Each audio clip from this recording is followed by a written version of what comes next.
আসসালামু আলাইকুম রহমতুল্লাহ। প্রিয় ভাই ও বোনেরা, আশা করি আপনারা সবাই আল্লাহর রহমতে ভালো আছেন।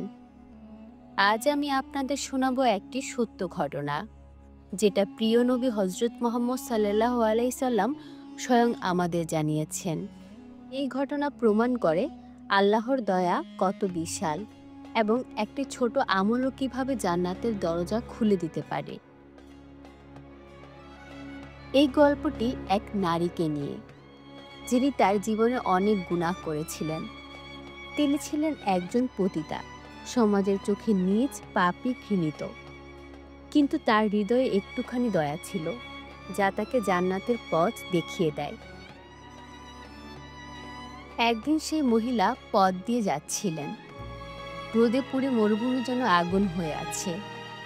হঠাৎ তিনি একটি কুকুরকে দেখতে পেলেন, যেটি অতিরিক্ত পিপাসায় মাটি চাটছে, জিভ বের হয়ে হাঁপাচ্ছে। কুকুরটি এতটাই দুর্বল হয়ে গিয়েছিল যে দাঁড়িয়ে থাকার শক্তিও ছিল না। মহিলার মনে হলো, এই প্রাণী তো কত কষ্ট পাচ্ছে, আল্লাহর একটি মাখলুক, কিন্তু আশেপাশে পানি নেই, হাতে কিছু নেই, নিজের পায়ের জুতা ছাড়া। তিনি কুয়ায় নেমে গেলেন, নিজের জুতা দিয়ে পানি তুলে আনলেন, তারপর সেই জুতার মধ্যে কুকুরটিকে পানি খাওয়ালেন। এই একটি মাত্র কাজ, শুধুমাত্র একটি পশুর প্রতি দয়া দেখানো। আল্লাহ তাআলা এতটাই খুশি হলেন যে তার সব গুনাহ মাফ করে দিলেন এবং তাকে জান্নাত দান করলেন। প্রিয় ভাই ও বোনেরা, একজন পতিতা যদি একটি কুকুরকে পানি খাইয়ে জান্নাত পেতে পারে, তাহলে আমরা আমাদের আমলগুলো কোথায়? নিচে কমেন্টে লিখে ফেলুন, ইনশাল্লাহ আমি আল্লাহর সব সৃষ্টির প্রতি দয়া দেখাবো। আর বলুন, আলহামদুলিল্লাহ, এমন এক দয়াময় আল্লাহর বান্দা হতে চাই। এটা আমাদের জন্য একটি বড় শিক্ষা। পশুর প্রতি দয়া, মানুষের প্রতি দয়া, এমনকি একটি ছোট কাজও যদি আল্লাহ কবুল করেন, তবে সেই কাজ জান্নাতের চাবি হতে পারে। আমরা কারো ঈমান, আমল বা অতীত দেখে তাকে বিচার করতে পারি না। আল্লাহ জানেন কার অন্তরে কি আছে। তাই প্রতিটি দিনকে ভালো কাজে ভরিয়ে দিন, সাধ্য অনুযায়ী সাহায্য করুন, দয়া দেখান। কারণ আপনি জানেন না কোনটি আপনার জন্য জান্নাতের দরজা খুলে দিবে। আশা করি আজকের এই ছোট্ট কিন্তু গভীর গল্পটি আপনার অন্তরে দাগ কেটেছে। জীবনের প্রতিটি কাজে যেন দয়া, সহানুভূতি ও আল্লাহর ভয় থাকে। এই দোয়া করি আপনাদের। আসসালামু আলাইকুম রহমতুল্লাহ।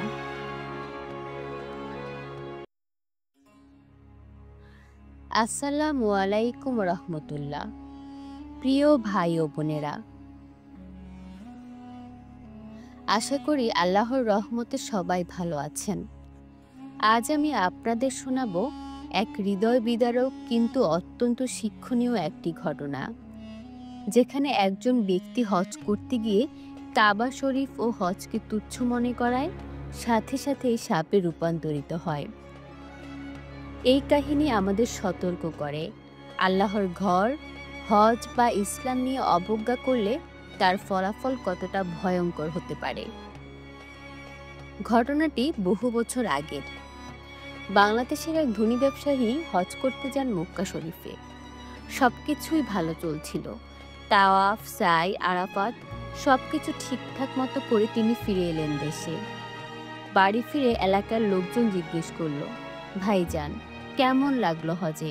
মক্কা শরীফ তো দেখলেন, অনুভূতি কেমন? লোকটি হাসতে হাসতে বলল, আর বলো না ভাই, কি এমন দেখলাম? শুধু পাথর আর বালির দেশ। এই জায়গায় হজ করতে গিয়ে লাভ কি? এমনিতেই খরচ, কষ্ট, ভিড় কিছুই ভালো লাগেনি। তার এই কথাগুলো উচ্চারণ করা মাত্রই হঠাৎ সে কাঁপতে শুরু করলো। তার চোখ বড় বড় হয়ে গেল, মুখ থেকে শ্বাস প্রশ্বাস বন্ধ হয়ে গেল। লোকজন চারপাশে ভিড় জমানো। কেউ কিছু বুঝে ওঠার আগেই তার শরীর বাঁকতে শুরু করলো, হাড়গুলো যেন মুচড়ে গেল। মাত্র কয়েক সেকেন্ডে সে একটি সাপের আকার ধারণ করলো।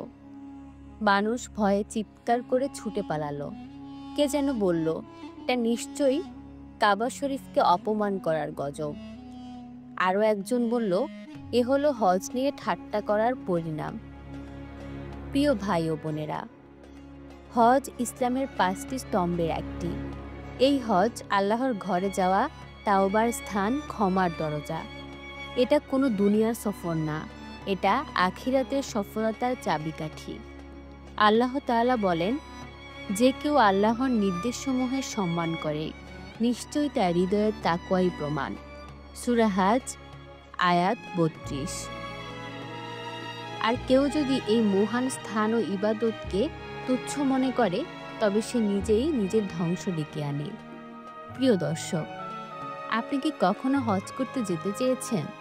তাহলে নিচে কমেন্ট করুন, ইনশাল্লাহ আমি একদিন হজে যাব। সে ব্যক্তি যখন সাপে রূপান্তরিত হলো তখন এলাকার এক আলেম বললেন, এই ঘটনা যেন আমাদের সকলের জন্য শিক্ষা হয়। হজ, কাবা, ইসলাম এগুলো নিয়ে কেউ ঠাট্টা করলে তার পরিণাম আল্লাহর পক্ষ থেকে হতে পারে খুবই ভয়ঙ্কর। এই ঘটনার পর থেকে অনেকেই তওবা করেছে, অনেকে কেঁদেছে, অনেকে কাবা শরীফের ছবি দেখেই বলে, ইয়া আল্লাহ, আমাকে হজে নেওয়ার তৌফিক দিন। ভাই ও বোনেরা, আমরা যেন মুখে কখনো এমন কিছু না বলি যেটা আমাদের দুনিয়া ও আখিরাত ধ্বংস করে দিতে পারে। সব সময় মনে রাখুন, আল্লাহর ঘরকে সম্মান করা মানে নিজের ঈমানকে রক্ষা করা। ভিডিওটি যদি ভালো লাগে তাহলে লাইক দিতে ভুলবেন না। আপনার অনুভূতি ও শিক্ষা কমেন্টে জানান। আর এমন ইসলামিক শিক্ষণীয় কন্টেন্ট পেতে চ্যানেলটি সাবস্ক্রাইব করে ফেলুন। ইনশাল্লাহ আবার দেখা হবে নতুন গল্পে। ততদিন পর্যন্ত ভালো থাকুন, আল্লাহর হেফাজতে থাকুন। আসসালামু আলাইকুম ওয়া রাহমাতুল্লাহ।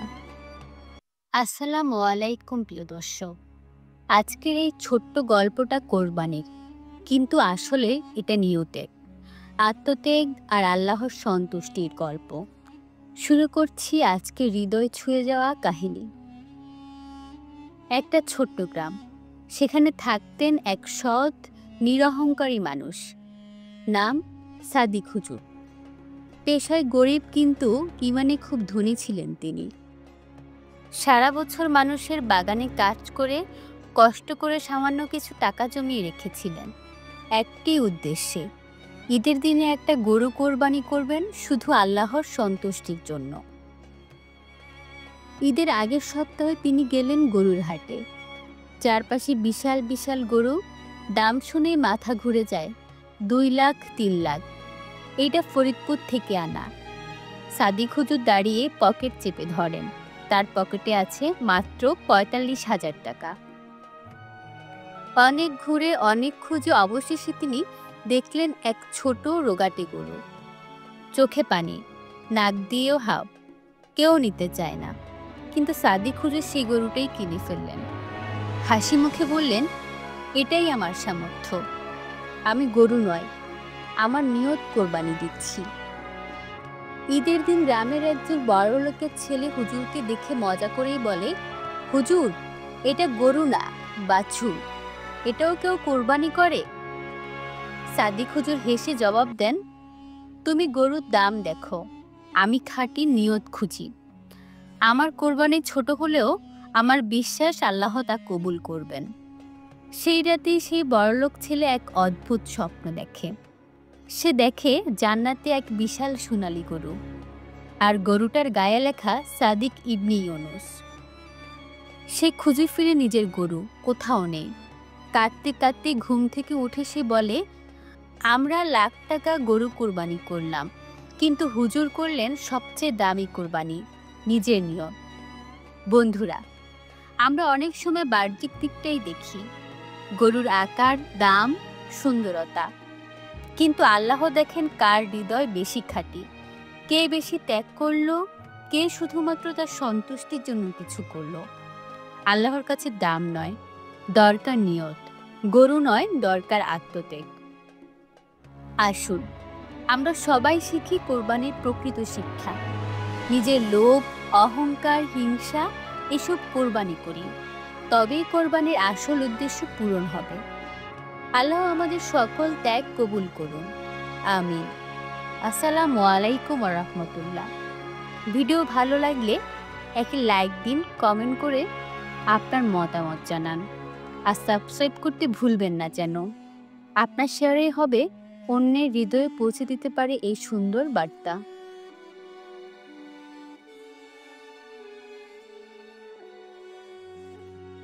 আসসালামু আলাইকুম ওয়া রাহমাতুল্লাহ।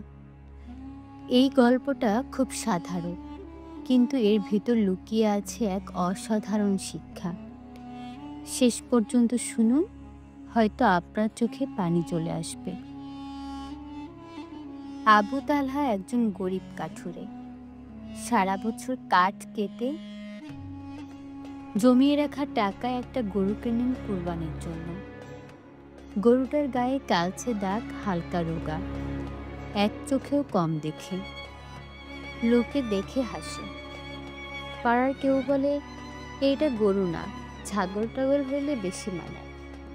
কেউ বলে লোকটাকে নিজের মান ইজ্জত ভুলে গেছে। আবু তালহা মাথা নিচু করে শুধু বলেন, মানুষের চোখে না, আমি আল্লাহর চোখে ভালো হতে চাই।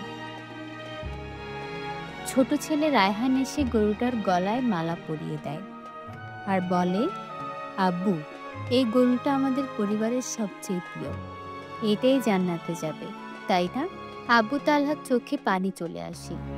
তিনি বলেন, হ্যাঁ বাপ, যদি আমাদের নিয়ত ঠিক থাকে ইনশাআল্লাহ এটাই জান্নাতে যাবে।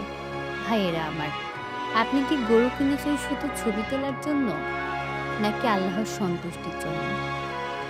আপনার কোরবানি কি আল্লাহর জন্য, না লোক দেখানোর জন্য? যদি আপনি কোরবানি দিতে চান আল্লাহর সন্তুষ্টির জন্য, তাহলে কমেন্টে লিখুন, ইনশাআল্লাহ আমি কোরবানি দেব শুধুই আল্লাহর জন্য। আপনার নিয়তটাই সবচেয়ে দামি। ঈদের দিন সবাই ব্যস্ত গরু নিয়ে ফেসবুক লাইভ করতে, বড় বড় ক্যাপশন দিতে, আর আবু তালহার ঘরে শুধু দোয়া আর শুকর। তিনি একা হাতে গরু জবাই করলেন, কোরআন পড়ে কান্না করলেন আর বললেন, হে আল্লাহ, আপনি আমার এই সামান্য কোরবানি কবুল করে নিন। সেই রাতেই তিনি একটা স্বপ্ন দেখেন। এক আলো ঝলমলে প্রান্তরে তার সেই গরুটা দৌড়ে আসছে, আর একজন ফেরেশতা বলে, আবু তালহা, এই গরু তোমার জন্য জান্নাতে রিজার্ভ রাখা হয়েছে, তুমি নিয়ত ঠিক রেখেছিলে।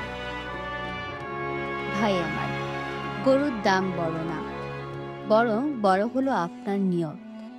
আল্লাহর সন্তুষ্টির জন্য একটা সামান্য কুরবানিও হতে পারে অশেষ সওয়াবের কারণ। আসুন এবার থেকে আমরা কোরবানির আগে নিয়ত ঠিক করি, লোক দেখানো নয়, শুধুই আল্লাহর জন্য।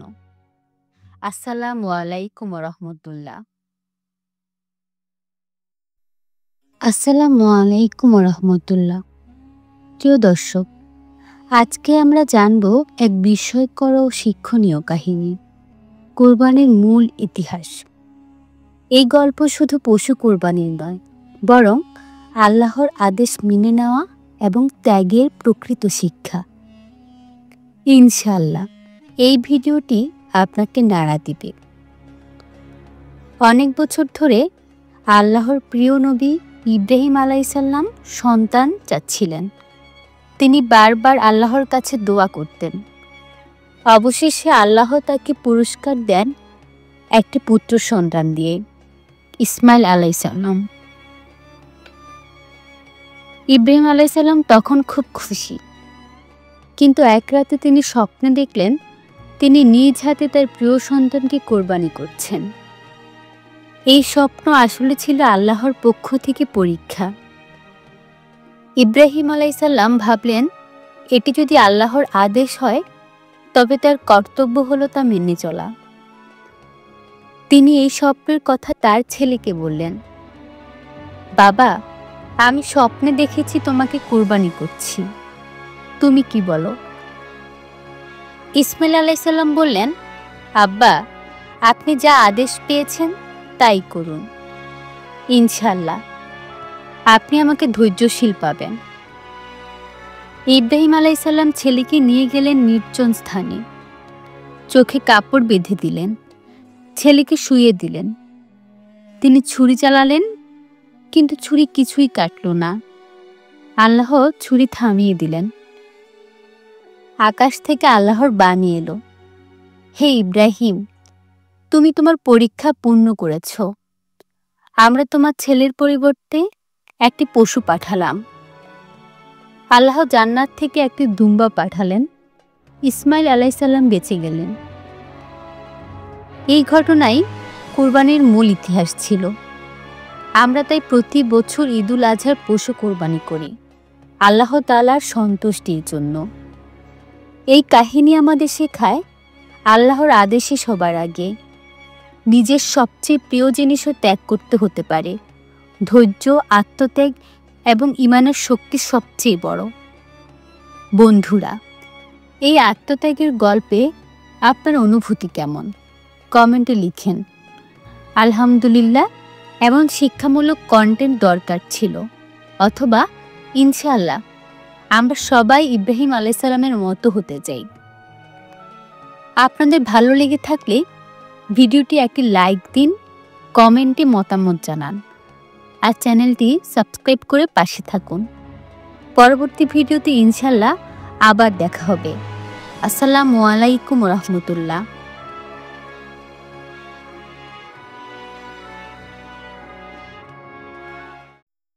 আসসালামু আলাইকুম প্রিয় ভাই ও বোনেরা, আজ আমি আপনাদের শোনাবো একটি ছোট্ট গ্রামের এক অসাধারণ মানুষ ও তার আত্মত্যাগের গল্প। একটি কোরবানির, কিন্তু পশু নয়, মানবতার গল্প। একটি ছোট্ট গ্রামে থাকতেন একজন গরিব কৃষক, নাম তার হামিদ। সারা বছর হাড়ভাঙা খাটুনিতে জমি চাষ করতেন। অন্যের জমিতে হাল চাষ করে কখনো বাজারে বোঝা টেনে, কখনো কাঠ কেটে, এভাবেই চলতো তার সংসার। সংসারে স্ত্রী আর 2 সন্তান।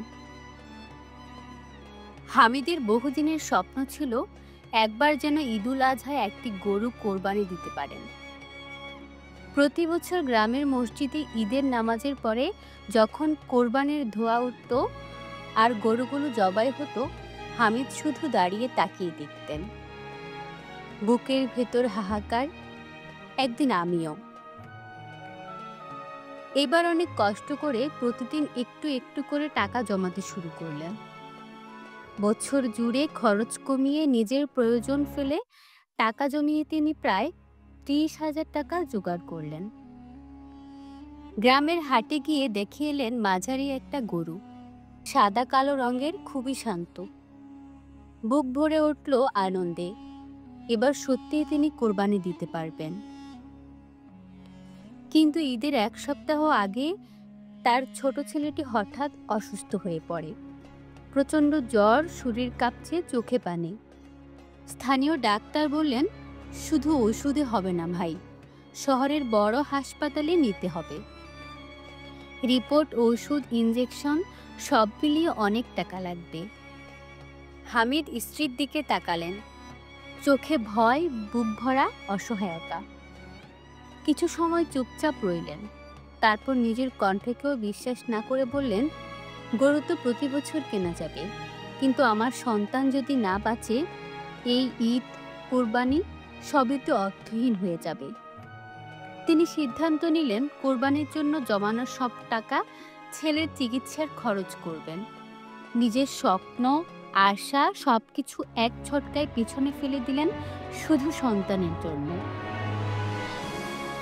ঈদের দিন সকালে গ্রামের সবাই নতুন পাঞ্জাবি পরে ঈদের মাঠে গেল। হামিদও গেল, কিন্তু তার মুখে ঈদের হাসি ছিল না, ছিল আত্মতৃপ্তির শান্তি। ইমাম সাহেব খুতবা দিচ্ছিলেন, বলছিলেন ইব্রাহিম আলাইসাল্লাম ও ইসলাম আলাইসাল্লামের কোরবানির কাহিনী। তারপর তিনি বললেন, কোরবানির প্রকৃত মানে হলো ত্যাগ। অনেকে পশু কোরবানি দেয়, আবার কেউ কেউ কোরবানি দেয় নিজের স্বার্থ, নিজের ইচ্ছা, নিজের ভালো লাগাকে। আল্লাহ সব কোরবানি গ্রহণ করেন, যদি তা হয় একান্ত তার সন্তুষ্টির জন্য। গ্রামের মানুষজন এই কথা শুনে হামিদের দিকে তাকালো। তার চোখে পানি ছিল না, ছিল অদ্ভুত এক প্রশান্তি। আজ সে গরু কোরবানি দেয়নি, কিন্তু দিয়েছে তার জীবনের সবচেয়ে বড় ত্যাগ। এই গল্পে শেখায় কুরবানির মূল বার্তা পশু জবাই নয়, বরং নিজের নফস, স্বার্থ, অহংকার, লোভ আর জাগতিক আকাঙ্ক্ষাকে কোরবানি করা। কেউ কেউ অর্থ দিয়ে কোরবানি দেয়, কেউ দেয় সময়, কেউ দেয় নিজের সুখ, কেউ দেয় ভালোবাসা। যারা সৃষ্টির জন্য ত্যাগ করে, আল্লাহ তাদের সবচেয়ে বেশি পছন্দ করেন। হামিদের মতো মানুষরাই প্রকৃত কোরবানি দেয়। হয়তো তা পশু নয়, কিন্তু সেই ত্যাগের মহত্ব অনেক বড়, অনেক পবিত্র। আল্লাহ আমাদের সবাইকে সত্যিকারের আত্মত্যাগ করার তৌফিক দিন। আমিন। ভিডিওটি যদি আপনার ভালো লাগে তাহলে লাইক দিন, শেয়ার করুন, আর ইসলামিক আরও গল্প পেতে আমাদের চ্যানেলটি সাবস্ক্রাইব করুন। আসসালামু আলাইকুম রহমতুল্লাহ।